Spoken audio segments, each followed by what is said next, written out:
ప్రత్యక్షత అనే కార్యక్రమాన్ని వీక్షిస్తున్న దేవుని పిల్లలైన మీ అందరికీ నా హృదయపూర్వక వందనాలు. ప్రతి వారం ఇదే సమయానికి ఈ కార్యక్రమాన్ని మీరు వీక్షించాలని దేవుని పేరిట మనవి చేస్తున్నాను. ఇప్పుడు రెవరెండ్ డాక్టర్ కేజేఆర్ పాలరాజు గారిచే అందించబడుతున్న వాక్యమును మీరు విని దైవాశీర్వాదం పొందాలని కోరుకుంటున్నాను. వాక్యాన్ని వినే ముందు ఒక పాటను మనం విందాం. యేసయ్యా నా యేసయ్యా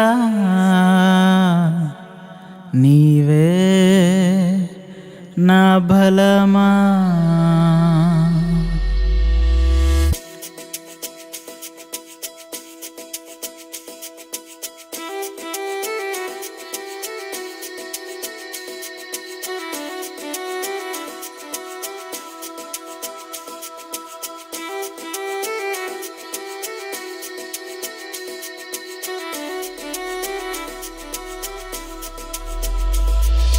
యేసయ్యా నా యేసయ్యా నీవే నా బలమా, యేసయ్యా నా యేసయ్యా నీవే నా ధ్వజమా, నా కొండ కోట నా అండదండ, నా రక్షణ దుర్గమా నా శైలమా, నా కొండ కోట నా అండదండ, నా రక్షణ దుర్గమా నా శైలమా.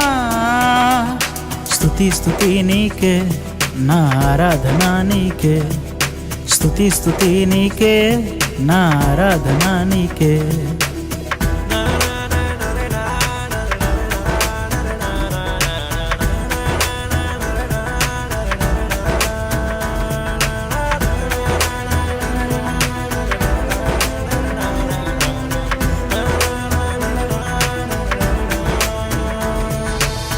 దానియేలుతో సింహపు బోనులో నీవే ఉన్నావు, రక్షణనిచ్చావు. దానియేలుతో సింహపు బోనులో నీవే ఉన్నావు, రక్షణనిచ్చావు. స్తుతి స్తుతి నీకే నా ఆరాధనా నీకే, స్తుతి స్తుతి నీకే నా ఆరాధనా నీకే. యేసయ్యా నా యేసయ్యా నీవే నా బలమా, యేసయ్యా నా యేసయ్యా నీవే నా ధ్వజమా.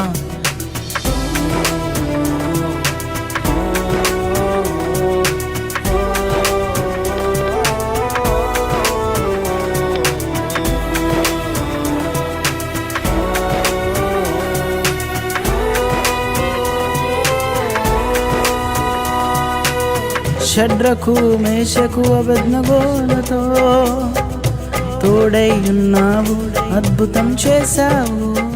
ప్రభువునందు మిక్కిలి ప్రియమైన దేవుని ప్రత్యక్షమైనటువంటి కార్యక్రమాన్ని చూస్తున్నటువంటి నా ప్రియ సోదరి సోదరులారా, ప్రభువైన యేసుక్రీస్తు నామంలో మీ అందరికీ శుభవందనాలు తెలియజేస్తూ ఉన్నాను. మరి ఈరోజు శ్రేష్టమైనటువంటి సుదినముగా మనం భావిస్తున్నాం. ఎందుకంటే ఈరోజు ఇండిపెండెన్స్ డే కనుక మీ అందరికీ కూడా మరొకసారి స్వాతంత్ర దినోత్సవ శుభాకాంక్షలు తెలియజేస్తున్నాను. దేవుడు మనల్ని అందరినీ మరొకసారి ఇటు శుభదినములో మనల్ని తోడుకొచ్చినందుకు ఆయనకే మహిమ కలుగునుగాక. సరే, మన వాక్య ధ్యానంలోనికి వెళదాం. హెబ్రీలకు రాసిన పత్రిక 11వ అధ్యాయము 16వ వచనాన్ని మనం చదువుకుందాం. అయితే వారు మరి శ్రేష్టమైన దేశమును అనగా పరలోక సంబంధమైన దేశమును కోరుచున్నారు. అందుచేత తాను వారి దేవుడునని అనిపించుకొనుటకు దేవుడు వారిని గూర్చి సిగ్గుపడడు. ఎందుకనగా ఆయన వారి కొరకు ఒక పట్టణము సిద్ధపరిచి ఉన్నాడు. దేవునికి మహిమ కలుగునుగాక. హల్లెలూయా. ప్రియమైన దేవుని బిడ్డలారా, మరి ఈరోజు ఇండిపెండెన్స్ నాడు లేక స్వాతంత్ర దినోత్సవం నాడు దేవుని యొక్క వర్తమానాన్ని వినడానికి సిద్ధంగా ఉన్నటువంటి మీ అందరిని బట్టి నేను స్తుతిస్తూ ఉన్నాను. ఎందుకంటే మనకిచ్చిన మంచి దేశాన్ని బట్టి స్తుతించాలని దేవుని యొక్క లేఖనం సెలవిస్తూ ఉంది. కనుక మరి ఈ రోజున, ఈ శుభకరమైన రోజున, ఇండిపెండెన్స్ నాడు మీకు శుభాలు తెలియజేస్తూ దేవుని యొక్క వాక్యంలోనికి వెళదాం. దేవుని యొక్క వాక్యాన్ని మనము ధ్యానించే ముందు ఒక చిన్న ప్రార్థన చేద్దాం. దేవా, నీకు వందనాలు చెల్లిస్తూ ఉన్నాను. ఈ మహా ఉచితమైన కృప ద్వారా మరి ఇటు శుభదినములో, ఈ ఇండిపెండెన్స్ నాడు ఈ వాక్యాన్ని వినడానికి మాకు ఇచ్చిన ఆధిక్యతను బట్టి వందనాలు. ఈ ఇండిపెండెన్స్ డే సెలబ్రేషన్లో మరొకసారి మా దేశమును గురించి, అయ్యా నీవు మాట్లాడే దేశమును గురించి కూడా మాతో మాట్లాడబోతున్నందుకు, అయ్యా ఈ దేశము నీవు మాకు అనుగ్రహించే దేశమును బట్టి కూడా మేము గ్రహించుకొనుటకు మాకు ఈ వాక్యము నుండి చక్కని వివేకమును దయచేసి జ్ఞానముతో నీవు మాట్లాడే మాటలు మా హృదయంలో పొందుపరుచుకోవడానికి సహాయం చేయమని యేసయ్య నామమున అడుగుచూ ఉన్నాను తండ్రి, ఆమేన్. ప్రియ దేవుని బిడ్డలారా, మనం చదివిన వాక్యములో ప్రాముఖ్యంగా 2 మాటలు కనిపిస్తున్నాయి. ఏమిటంటే, అయితే వారు మరి శ్రేష్టమైన దేశమును అనగా పరలోక సంబంధమైన దేశమును కోరుచున్నారు.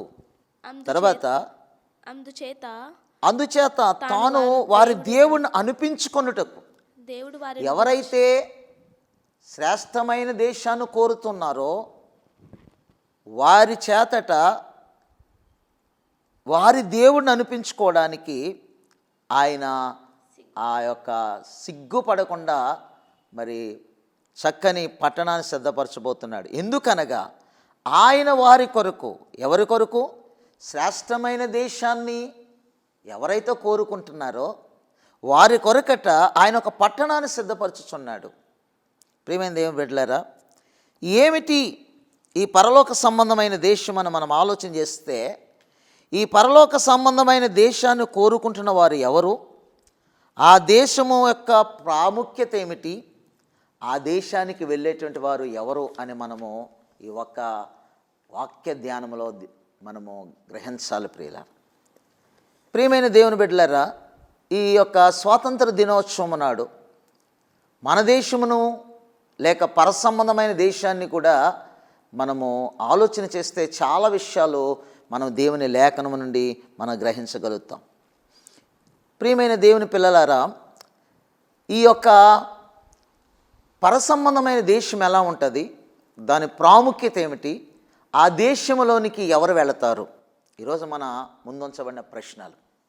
అయితే ఈ లోకంలో దేవుని చేత పిలువబడినటువంటి వారు క్రీస్తుతో నిత్యము జీవించడానికి, క్రీస్తునందు తిరిగి జన్మించి క్రీస్తు కొరకు ఈ లోకములో అవమానాలు, అనేక శ్రమలు అనుభవించి ప్రాణాలు సైతము కోల్పోయిన పరిశుద్ధులనే ప్రభు పిల్లలు అనబడినటువంటి విశ్వాసులందరూ కూడా శ్రేష్టమైన పరలోక సంబంధమైన దేశాన్ని కోరుకుంటున్నారు. ఎవరు కోరుకుంటున్నారండి? ఎవరు కోరుకుంటున్నారు? క్రీస్తు చేత పిలవబడి, క్రీస్తులో జన్మించి, క్రీస్తు కొరకు అవమానాలు, శ్రమలు అనుభవించి ప్రాణాలు సైతము లెక్క చేయకుండా వాటిని కోల్పోయిన పరిశుద్ధులు అనబడేటువంటి ప్రభు పిల్లలైనటువంటి విశ్వాసులందరూ కూడా ఈ యొక్క దేశాన్ని కోరుకుంటున్నారు. ఏమిటి ఈ దేశం అంటే? పరలోక సంబంధమైన దేశం. ఇది ఎలాంటిదంటే శ్రేష్టమైన దేశము. శ్రేష్టమైన దేశం. ఈ భూలోక సంబంధమైన దేశంలో మానవుడు తనకు కలిగినటువంటి ఆ యొక్క ఆయుష్కాలమైనటువంటి 70-80 సంవత్సరాలు ఇరుకులతో, ఇబ్బందులతో, చీకులతో, చింతలతో, శ్రమలతో, శోధనలతో, కష్టాలతో, నష్టాలతో, మనశ్శాంతి లేనటువంటి వారై మరణమైపోతూ ఉన్నారు. అయితే విశ్వాసులైనటువంటి దేవుని యొక్క పిల్లలు ఎన్నడూ బాధలు లేని, వ్యాధులు లేని, ఇబ్బందులు లేని, సమస్యలు లేని, సంతోషాన్ని ఇచ్చే శ్రేష్టమైన దేశాన్ని కోరుకుంటున్నారు. చూసారా ప్రియులారా? ఈ దేశంలో శ్రమలు, శోధనలు, బాధలు, కన్నీరు, ఇబ్బందులు అన్నీ ఉంటాయి. కానీ విశ్వాసులైనటువంటి దేవుని పిల్లలు ఈ బాధలు, శోధనలు, వేదనలు, ఇరుకులు, ఇబ్బందులు, కష్టాలు, నష్టాలు, కన్నీరు, దుఃఖము ఏడుపు లేనటువంటి దేశము, ఎన్నడూ ఇలాంటివి లేనటువంటి దేశాన్ని కోరుకుంటా ఉన్నారు ప్రియులారా. ఎందుకంటే ఈ దేశంలో ఈ 70-80 సంవత్సరాలు ఆయుష్కాలం అంతా ఇవన్నీ అనుభవించిన పరిస్థితిలో వారు ఉన్నారు ప్రియులారా. ఆ పరలోక సంబంధమైన దేశం గురించి ఈరోజు మనము ధ్యానం చేస్తే దేవుడు ఆ పరలోక సంబంధం గురించి మనతో, ఆ పరలోక సంబంధమైన శ్రేష్టమైన దేశం గురించి మనతో మాట్లాడుతున్నాడు. పరలోక సంబంధమైన దేశం ఎలా ఉంటుంది, దాని ప్రత్యేకత ఏమిటి? భూలోక సంబంధమైన దేశం ఎలా ఉంటుందో మనకందరికీ కూడా తెలిసిన విషయమే. భూలోక సంబంధమైన దేశం అంతా కూడా పాడైపోయిన పరిస్థితే.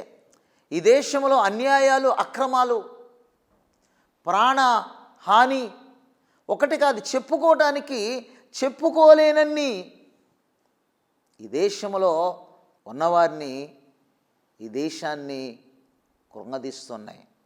అయితే పరలోక సంబంధమైన వీరు కోరుకున్నటువంటిది ఏమిటంటే మరి శ్రేష్టమైన, ఎంత చక్కని మాట అండి అది, మరి శ్రేష్టమైన పరలోక సంబంధమైన దేశాన్ని వారు కోరుకుంటున్నారు. ఈ రోజున మరి శ్రేష్టమైనటువంటి పరలోక సంబంధమైన దేశాన్ని వారు కోరుకుంటున్నారు. ఆ శ్రేష్టమైన పరలోక సంబంధమైన దేశంలో కష్టాలు, కన్నీళ్ళు, చీకులు, చింతలు, వ్యాధులు, బాధలు, దుఃఖము, ఏడుపు, వేదనలు, శోధనలు, మరణము కూడా లేకుండా విశ్వాసము కలిగినటువంటి విధానంలో ఉన్నటువంటి విశ్వాసులు నిత్యము జీవించేటువంటి సుందరమైన దేశం అది. ఎందుకంటే ఆ దేశంలో, ఈ దేశంలో ఉన్నటువంటి భయంకరమైనటువంటివి ఆ దేశంలో కనపడవు. చూద్దామా ప్రకటన గ్రంథము 21వ అధ్యాయము 4వ వచనంలో చూస్తే ఆ దేశంలో బాధలు, వ్యాధులు, ఏడుపు, దుఃఖము ఉండవు అని దేవుని యొక్క లేఖనము తెలియజేస్తుంది. ప్రకటన గ్రంథము 21వ అధ్యాయము 4వ వచనం. ఆయన వారి కన్నుల వారి కన్నుల నుండి ప్రతి బాష్ప బిందువును తుడిచివేయును. ప్రతి బాష్ప బిందువు తుడిచివేయను. మరణము ఇక ఉండదు. మరణం అనేటువంటిది ఇక ఉండదు. దుఃఖమైనను ఏడ్పైనను వేదనైనను ఇక ఉండదు. ఆ దేశంలో ఏముండవట అండి? దుఃఖమైనను ఏడ్పైనను వేదనైనను ఇక ఉండదు. మరణము కూడా లేనటువంటి దేశం ఉంది అంటే అది శ్రేష్టమైన పరలోక సంబంధమైన దేశమే. అందుకే శ్రేష్టమైన దేశము అంటున్నాం. ప్రియులారా, మనం ఆలోచన చేస్తే ఈ పరలోక సంబంధమైన దేశము చాలా శ్రేష్టమైనది. శ్రేష్టమైనది అంటే నిత్యము స్తోత్రగానాలతో యెహోవా పరిశుద్ధుడు పరిశుద్ధుడు పరిశుద్ధుడు అని కోటాను కోట్ల దేవదూతల స్తుతులతో దేవాది దేవుణ్ణి ఆరాధిస్తున్న స్థలం అది. దేవునికి స్తోత్రం కలుగునుగాక. శ్రేష్టమైన దేశం అని ఎందుకు అంటున్నాము అంటే మనం అనటం లేదు, కోరుకుంటున్న వారు అంటున్నారు. ఎందుకు శ్రేష్టమైన స్థలం అంటున్నారంటే ప్రియులారా, ఆ దేశములో నిత్యము స్తోత్రగానాలతో యెహోవా పరిశుద్ధుడు పరిశుద్ధుడు పరిశుద్ధుడు అని కోటాను కోట్ల దేవదూతలతో నిత్యము దేవుణ్ణి స్తుతించుతున్నటువంటి, ఆరాధిస్తున్నటువంటి స్థలము కలిగినటువంటి దేశం అది. ప్రియుడు, అర్థమైంది కదా ఇప్పుడు? ఈ దేశంలో అన్యాయాలు ఉంటే ఆ దేశంలో అవి ఉండవు. ఈ దేశంలో అక్రమాలు ఉంటే ఆ దేశంలో అక్కడ అవి ఉండవు. ఈ దేశంలో ఇబ్బందులు ఉంటే ఆ దేశంలో అవి అక్కడ ఉండవు. ఈ దేశంలో ఆకలి దప్పులు ఉంటే ఆ దేశంలో అక్కడ అవి ఉండవు.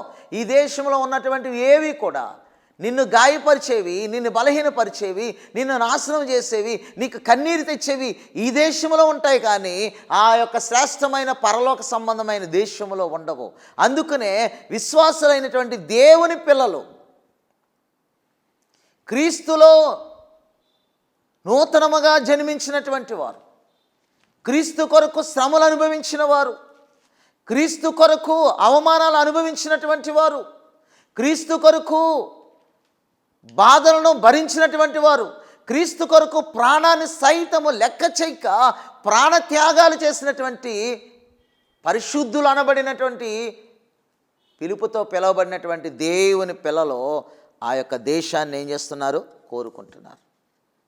ఆ ప్రియమైనటువంటి దేవుని బిడ్డలారా, ఈరోజు నీవు నివసిస్తున్న ఈ భారతదేశానికి స్వాతంత్రం వచ్చి 77 సంవత్సరాలు గడుస్తున్నప్పటికీ నీ కులాన్ని బట్టి, నీ మతాన్ని బట్టి, నీ బలహీనత బట్టి, నీ పేదరికాన్ని బట్టి, నీ అజ్ఞానాన్ని బట్టి, నీ అంధత్వాన్ని బట్టి, నీ అవిటితనాన్ని బట్టి ఒకవేళ నీవు స్వేచ్ఛగా, స్వతంత్రంగా, సంతోషంగా జీవించలేకపోతున్నావేమో, కానీ ఆ శ్రేష్టమైనటువంటి పరలోక సంబంధంలో, ఆ శ్రేష్టమైనటువంటి పరలోక సంబంధమైనటువంటి దేశంలో చావు లేకుండా సంతోషంగా జీవిస్తావు. హల్లెలూయా. ప్రియ దేవుని బిడ్డ, ఆ దేశానికి, మనం నివసిస్తున్నటువంటి దేశానికి ఉన్న తేడా అదే. ఈ రోజున ఈ దేశాన్ని ఒకసారి స్వాతంత్రం వచ్చింది కదా అని ఈ స్వాతంత్ర దినోత్సవం నాడు ఈ దేశాన్ని గురించి ఒక్కసారి ఆలోచన చేయి. ఈ స్వాతంత్రం వచ్చినటువంటి ఈ దినమున ఆ పరలోక సంబంధమైనటువంటి దేశం గురించి దేవుడు మాట్లాడుతున్నటువంటి ఈ విషయాలు ఒకసారి ఆలోచన చేయి.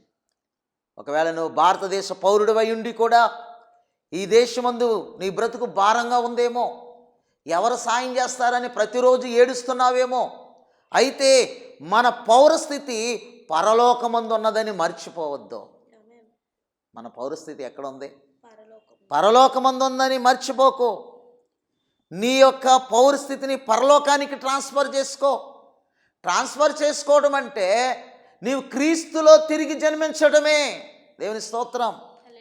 ఇదిగో నీ యొక్క సిటిజన్షిప్ హెవెన్కి ట్రాన్స్ఫర్ చేసుకో.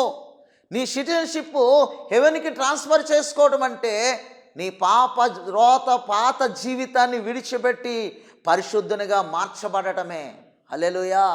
నీ సిటిజన్షిప్ మరి హెవెన్కి ట్రాన్స్ఫర్ చేసుకోవడం అంటే నీవు పరిశుద్ధుడిగా మార్చబడటమే.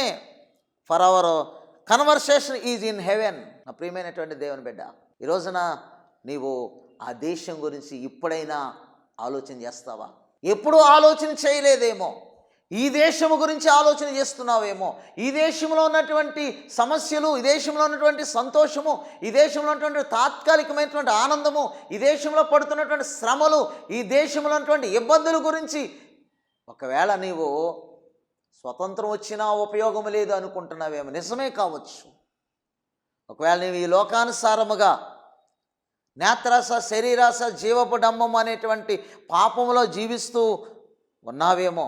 ఒకవేళ ఆ విధంగా పాపంలో జీవిస్తే ఆటోమేటిక్గా నీ యొక్క పౌరస్థితి, నీ సిటిజన్షిప్ నరకానికి ట్రాన్స్ఫర్ అయిపోతుంది.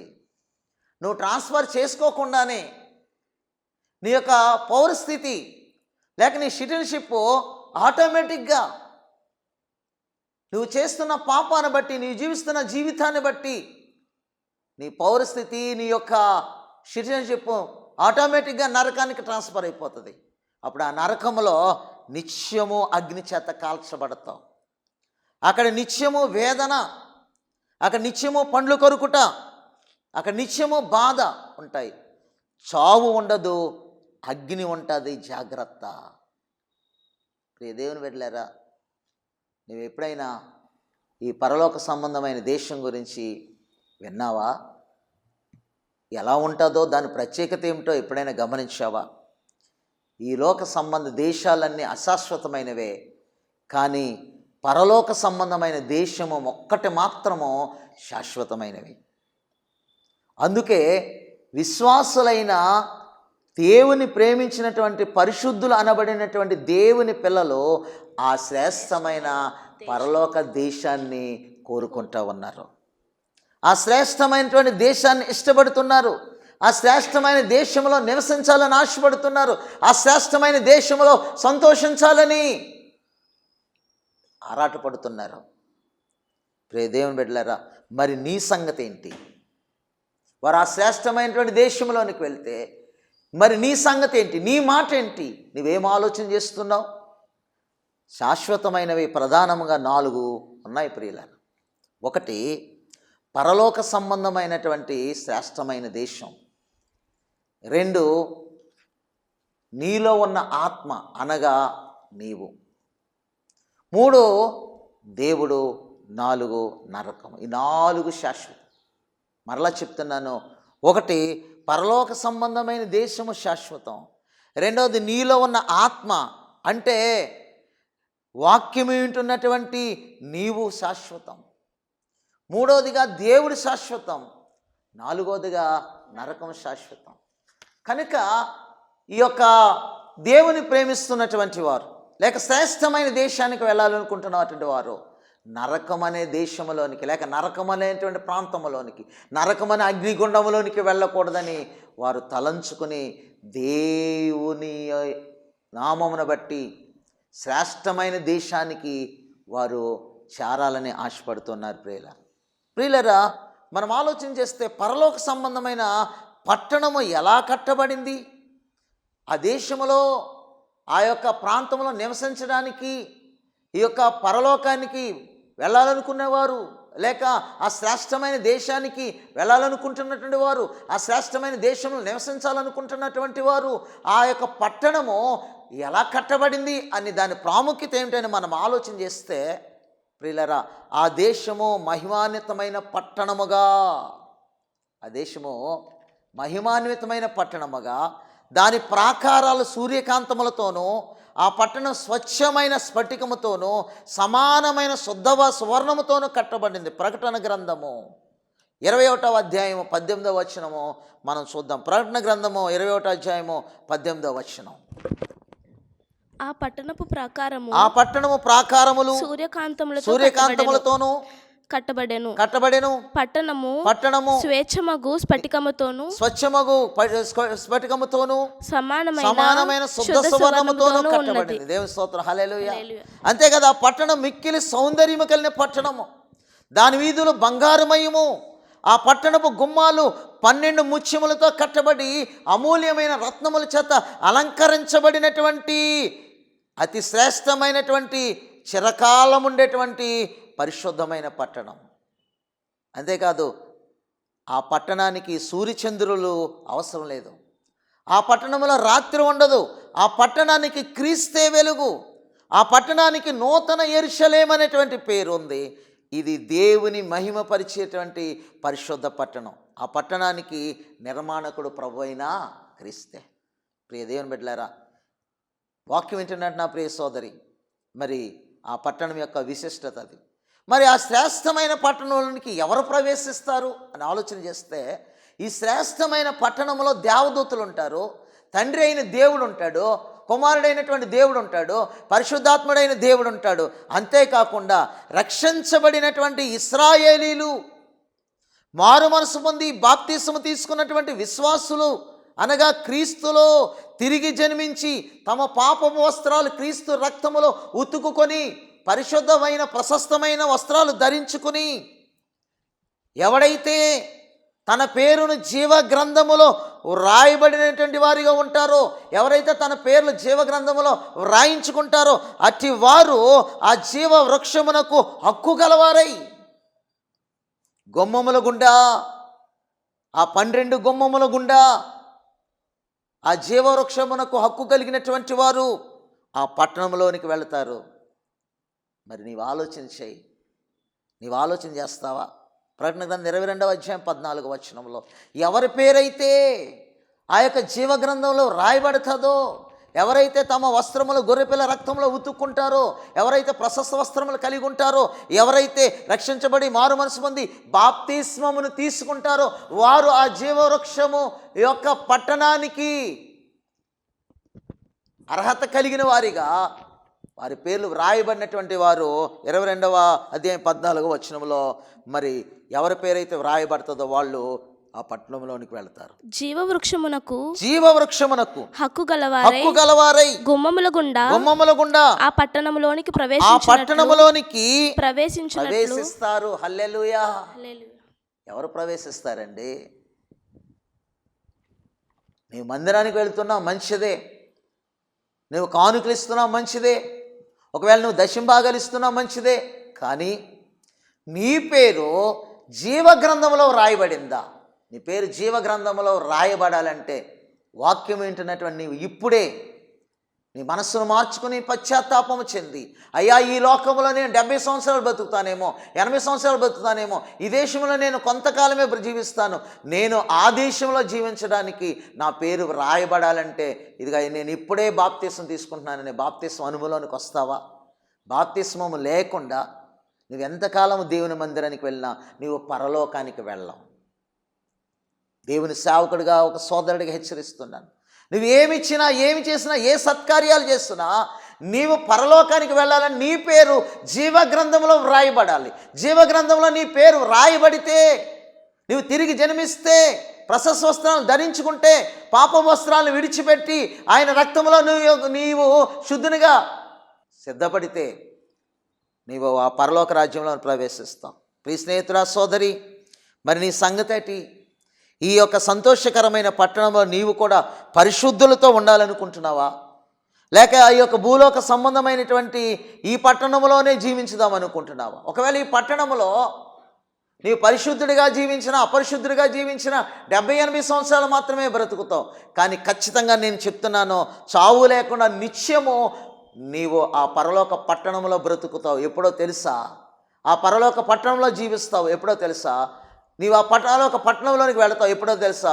నీవు దేవుడు చెప్తున్న వాక్యానుసారంగా జీవించి నీవు ఇప్పుడే బాప్తిస్మం తీసుకుని ఆయన యొక్క రక్తంలో నీ వస్త్రాలు ఉతుకోగలిగితే, ఆయన యొక్క రక్తంలో నీ వస్త్రాలు ఉతుకోగలిగితే నీవు ఇదిగో ఆ యొక్క దేశములో నిత్యముగా నీవు జీవిస్తావు. కనుక నా ప్రియమైనటువంటి దేవుని బిడ్డ, ఈ రోజున దేవుడు నీతో మాట్లాడుతున్నాడు.